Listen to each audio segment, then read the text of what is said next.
Bonjour à tous, dans cette vidéo je vous présente 5 aspects spécifiques au Québec ou à l'Amérique du Nord en général que vous ne saviez probablement pas si vous vivez en dehors de cette région.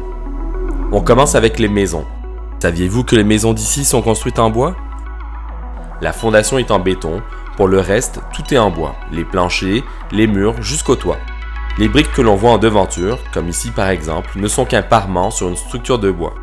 Alors pourquoi ce choix? Eh bien le bois est un matériau résistant aux grandes variations de température et d'humidité, naturellement isolant et disponible en grande quantité au pays.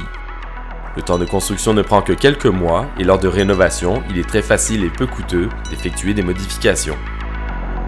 Aviez-vous remarqué que la majorité des villes de banlieue n'ont pas de trottoir? Car oui, de grandes villes comme Montréal, Québec, Sherbrooke possèdent ces trottoirs qui permettent aux piétons de se promener en sécurité. Mais en sortant de ces grandes villes, sauf exception pour certaines villes de banlieue à forte population, comme par exemple Longueuil ou Laval, ce qui vous frappera est l'absence de trottoirs dans les rues résidentielles. Alors de tels aménagements sont présents aux abords des écoles ou des routes très fréquentées, mais dès que vous tombez dans des quartiers où s'alignent les maisons de particuliers, il est très probable que vous deviez circuler sur le bord de la rue. Restons en banlieue. Vous l'avez probablement remarqué dans les films tournés en Amérique du Nord, les terrains des maisons sont très rarement clôturés. Et si certains possèdent une clôture, ça n'est presque jamais en façade, mais bien sur les côtés, en particulier quand les gens possèdent une piscine ou des animaux domestiques. Les haies de cèdre sont aussi un bon moyen de créer un écran d'intimité lorsque c'est désiré.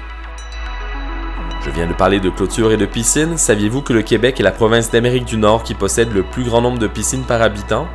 On compte en effet 525 000 piscines pour une population de 8,5 millions d'habitants. C'est un ratio d'une piscine pour 16 personnes.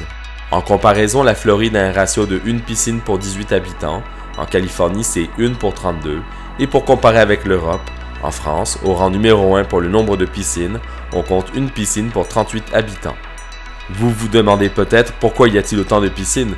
Eh bien parce que contrairement à l'hiver, l'été est très chaud et humide, et qui dit chaud et humide dit moustique. Pour cette raison, la vaste majorité des maisons sont équipées de moustiquaires sur toutes leurs portes et fenêtres. J'espère vous avoir fait découvrir quelques aspects moins connus de la province. Si ce genre de découverte vous intéresse et que vous aimeriez avoir d'autres vidéos de ce type, n'hésitez pas à me le laisser savoir en commentaire.